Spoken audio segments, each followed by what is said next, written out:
Iyon no. Lakas, 'di ba? Yun siya. Ganun siya kalakas.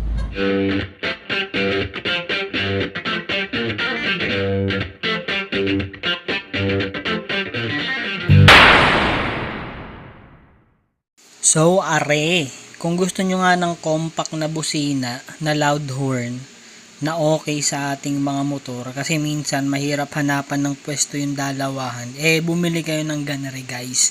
Dumating na nga ngayong araw na to yung ating compact loud horn na binili sa Shopee, at ayan na nga, ina-unbox na natin siya. Nakalink sa description down below at nakapin na rin sa comment itong produkto na to, no? At based sa review niya, mukhang malakas naman. Kaya atin itong susubukan na ilagay sa ating motorsiklo since sira na yung ating dual loud horn na nakalagay dati sa motor natin, no? So, ayan siya. Yan na nga, ina-unbox na nga natin. So, ayan na siya. Compact horn. At ito ay YSK ang tatak. So, nakagamit na rin tayo ng mga YSK noon, hindi nga lang busina. Pero YSK na tatak is itong busina na to. Ayan, may kasama na ring siyang relay. Naka-wire na rin yung relay niya. Dudugtungan nyo na lang at inyong ikakabit sa inyong wiring sa motorsiklo, no? So, ayan, ang kagandahan dito. And ito na nga yung ating compact horn. So, isa lang siya na medyo bulky. So at least isa lang yung hahanapan nyo ng pwesto, no? So ayan ang itsura niya, air horn to. Usually ginagamit to sa mga sa mga truck. Kahit sa basketball league ginagamit din to guys, kasi malakas nga itong horn na ito. Again, nakalink sa description down below at nasa pin comment din. May wiring na rin pala sa karton niya. So ayan, ngayon susubukan na nga natin ito. Ayan siya. So, winire ko na. Negative, positive lang naman. 4 na terminal lang yung wire niya. Sundan nyo lang yung wiring sa karton.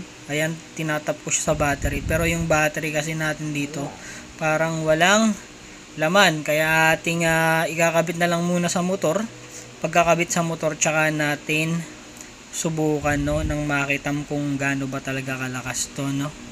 So yan, kabit na natin sa motor kaysa mag-aksaya tayo ng oras dito sa baterya na ginagamit natin na parang lobat na nga. Puna tayo sa motor natin guys. So ito yung ating motor, no, Fury 125 siya. Dati dito nakalagay yung ating isang loud horn. Tinanggal na nga natin siya, yan. Kasi sira na. Tapos sa kabila naman yung isa pang loud horn dito, yan, kaso sira na nga, kaya nagpalit tayo nung ating air horn na compact na dual horn din, pero compact nga lang siya, hindi siya kasya dito, hindi rin siya kasya sa kabilang side, kaya nilagay ko siya dito sa ilalim. Ayan, so nilagyan ko siya dito ng bracket at nagbutas ako dito sa upuan ng motor. Yan. So yan, naka-wiring na yan guys, kasi dati naman ang may wiring ng pang loud horn tong motor ko. Subukan na lang natin ngayon kung malakas ba. So ito yung tunog niya guys. Testing, ayan o. Iyon o. Lakas, 'di ba?